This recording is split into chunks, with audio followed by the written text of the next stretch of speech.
Olá a todos, queremos dar início a mais um vídeo da série A Bíblia ao longo do ano. E hoje nós queremos concluir o nosso quarto livro. Já estudamos o livro de Gênesis, já estudamos o livro de Jó e estudamos o livro de Êxodo. Hoje, dia 25 de fevereiro, queremos concluir o livro de Levítico com os últimos 3 capítulos, 25, 26 e 27. Vamos juntos? Iniciando então pelo breve resumo dos capítulos. No capítulo 25, percebemos que Deus cuida de muitos aspectos que vão muito além, onde temos o ano do descanso, o ano do jubileu, leis a favor dos pobres e leis a favor dos escravos. O padrão do número 7 é estendido à terra. O 7º ano seria um ano de descanso para a terra, ou seja, não haveria plantio.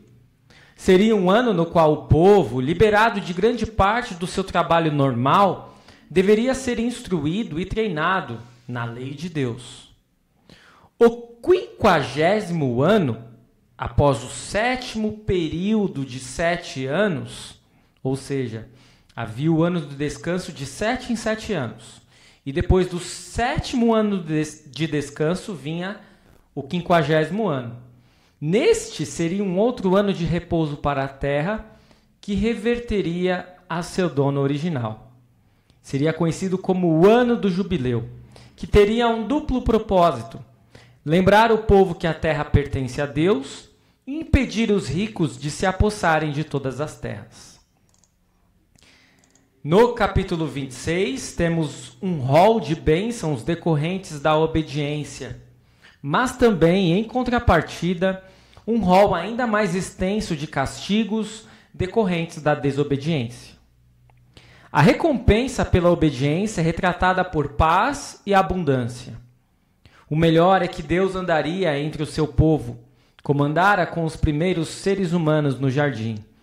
É a restauração do jardim do Éden. A desobediência, por outro lado, traria calamidades à nação, doenças fatais, fome, feras devastando a terra e guerra levando ao exílio, como realmente aconteceu mais tarde na história de Israel. As maldições são mais detalhadas que as bênçãos. Com a natureza humana, o medo produz uma reação mais rápida que o amor. Porém, mesmo depois de toda a desobediência, Deus promete atender o pedido que brota de arrependimento sincero. E finalmente chegamos no último capítulo, não apenas do estudo de hoje, como do livro de Levítico. Levítico 27. O capítulo 27 é o último capítulo do livro de Levítico e nele observamos que os primogênitos, as primeiras crias dos rebanhos e os primeiros frutos do campo seriam de Deus por direito. 1/10 de todo o gado e dos produtos da terra também são devidos a Deus. Além disso, o povo podia consagrar indivíduos ou bens a Deus em sinal de dedicação ou ação de graças. Normalmente, estes seriam resgatados pelo valor determinado, mais 1/5. É isto a respeito dos capítulos 25, 26 e 27, no tocante ao breve resumo.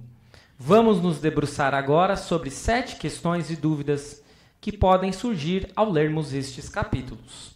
Primeira delas: por que no 7º ano era proibido semear, podar e colher? Para que a terra tivesse um descanso. E está mais do que provado que isso é necessário para a terra produzir melhor. Uma terra que não tem descanso é uma terra que apodrece, se enfraquece e morre. Questão 2. O que era o ano do jubileu? Comemorava-se o ano do jubileu no 50º ano, contado depois de cada 7 anos sabáticos. Era um ano memorável na história de Israel. Neste ano importante, o perdão de dívidas, a libertação e a justiça social eram estabelecidos. Na língua hebraica, um dos significados de jubileu é trazer de volta. pois os escravos voltavam ao seu estado anterior de liberdade. Era proclamada liberdade na terra a todos os seus moradores.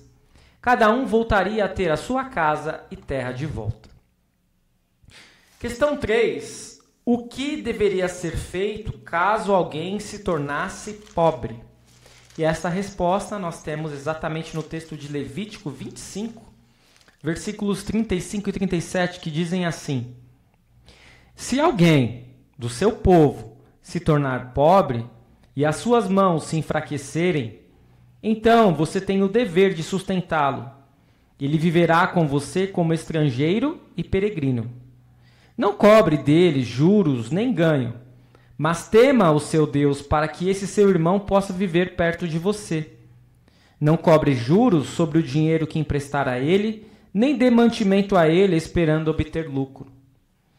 Então vejam, há essa preocupação social em Levítico, e Deus tem essa preocupação com alguém que se torna pobre, que ele não seja explorado e que ele seja ajudado.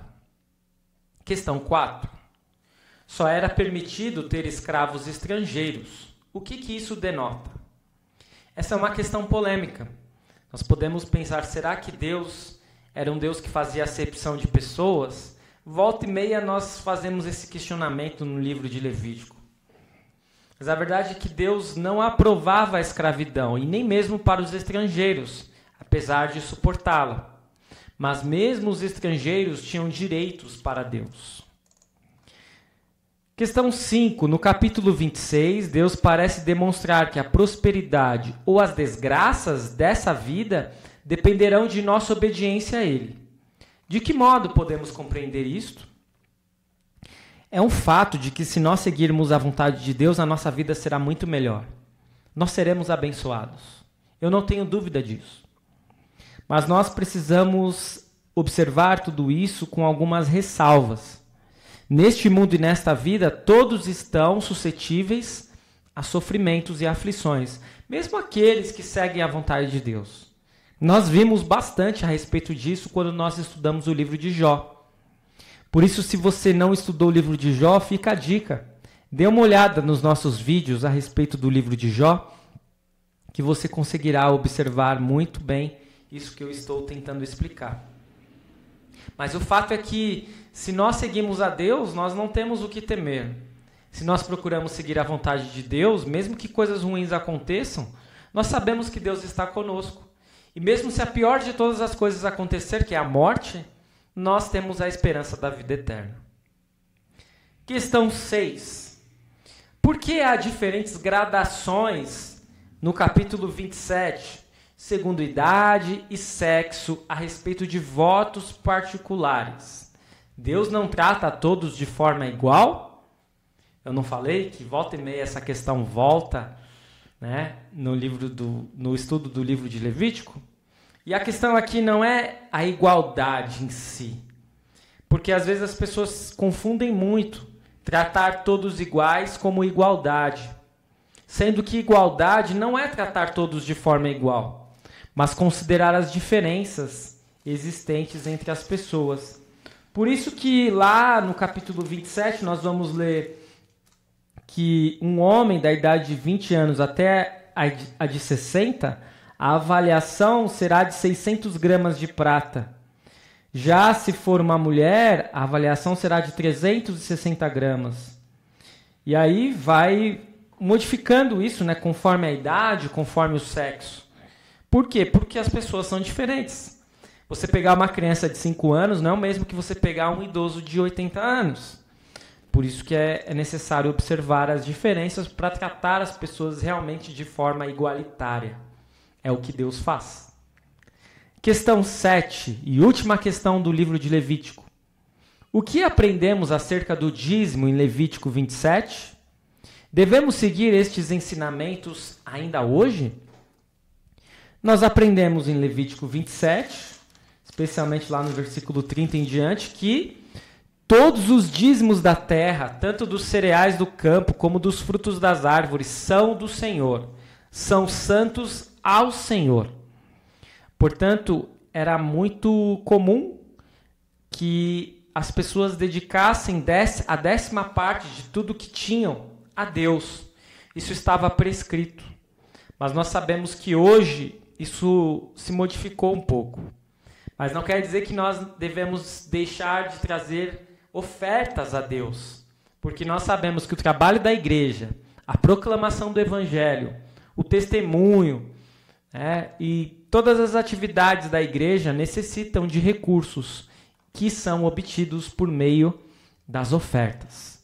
Por isso, em Levítico, nós aprendemos também a ofertar das primícias, do melhor que temos a Deus.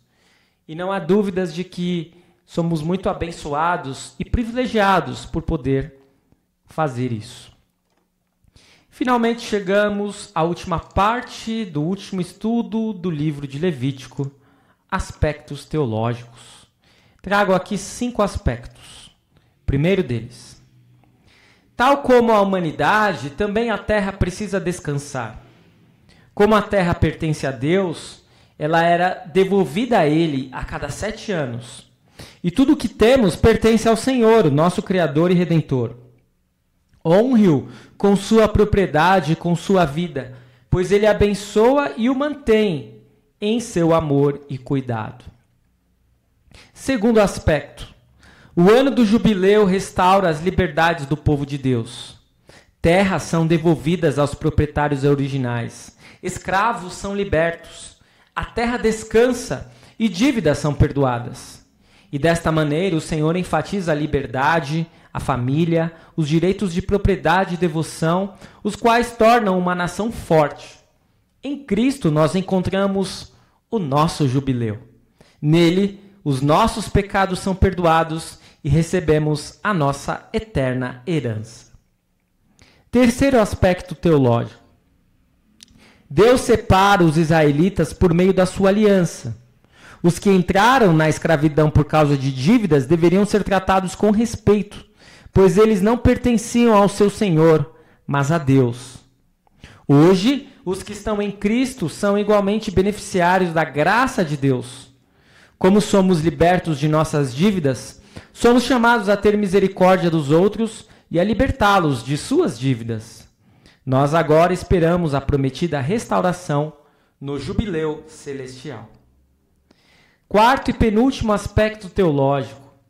No capítulo 26, observamos que não andar com Deus traz consequências dolorosas. Portanto, devemos nos agarrar à palavra de Deus, especialmente sua promessa de que o seu povo pertence a Ele. Quinto e último aspecto teológico deste último estudo do livro de Levítico. O livro termina mostrando como todo o povo de Deus está envolvido na administração da casa de Deus. Baseados em como Deus os abençoou, cada israelita provê materiais e fundos para a manutenção do santuário de Deus, para a operação contínua do culto divino. A coleta de nossas ofertas durante a liturgia tem um propósito paralelo. Nossas ofertas fazem parte do trabalho sagrado do povo de Deus para o benefício do mundo.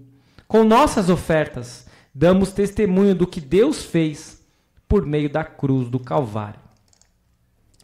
E umas últimas palavras aqui minhas a respeito do livro de Levítico. O livro de Levítico, ele provavelmente surpreendeu muitos de nós, porque no primeiro olhar, nos primeiros capítulos, a gente fica um tanto quanto até constrangido com tanto sangue, com tanto sacrifício de animais. Mas lá pelas tantas a gente percebe que este livro ele é muito rico. E ele traz não apenas aspectos culticos relacionados aos levitas e aos sacerdotes, mas aspectos de vida, aspectos sociais, financeiros e como nós devemos tratar os mais vulneráveis. Por isso, a leitura de Levítico é uma leitura muito proveitosa. Eu espero que você tenha lido todo o livro e que, de fato, ele tenha marcado a sua vida e possa continuar marcando, como toda a Bíblia. Estes são os meus votos a você. Espero que este vídeo tenha feito sentido para você, que os estudos de Levítico, de fato, tenham sido abençoados e nós não pararemos por aqui. Seguiremos o nosso projeto A Bíblia ao longo do ano. Amanhã iniciaremos um novo livro, o penúltimo livro do Pentateuco, o livro de Números. Estamos aí já num processo que não vai demorar muito, logo mais estaremos fora do Pentateuco. A Bíblia é um livro fascinante e à medida que vão passando as páginas, os capítulos, os livros, vamos descobrindo coisas novas, vamos redescobrindo outras. A gente percebe como é bom, como é salutar, como é útil, como é proveitoso podermos ler a Bíblia. Não deixe de acompanhar este canal. Este é um trabalho feito por mim, pastor Rômulo Souza, e um projeto da Igreja Luterana de Interlagos. Curta, comente, compartilhe, ative o sininho de notificações. E se você puder, você também tem a possibilidade de contribuir para este trabalho, enviando um Pix aí, o número do CNPJ da nossa igreja. E não se sinta constrangido, fique à vontade. Se você não puder fazer, não tem problema. Mas apenas trazendo isso à tona é importante também. Como nós vimos hoje, um assunto relacionado a ofertas, a dízimos. Não confundir oferta com dízimos, né? Os dízimos ficaram no passado, mas o trabalho da igreja continua necessitado de ofertas. E elas são muito bem-vindas. Muito obrigado por assistir este vídeo, muito obrigado por acompanhar os estudos de Levítico. E eu te convido a continuar seguindo estes estudos no livro de Números. Fique na paz do Senhor, tenha um abençoado dia, até a próxima.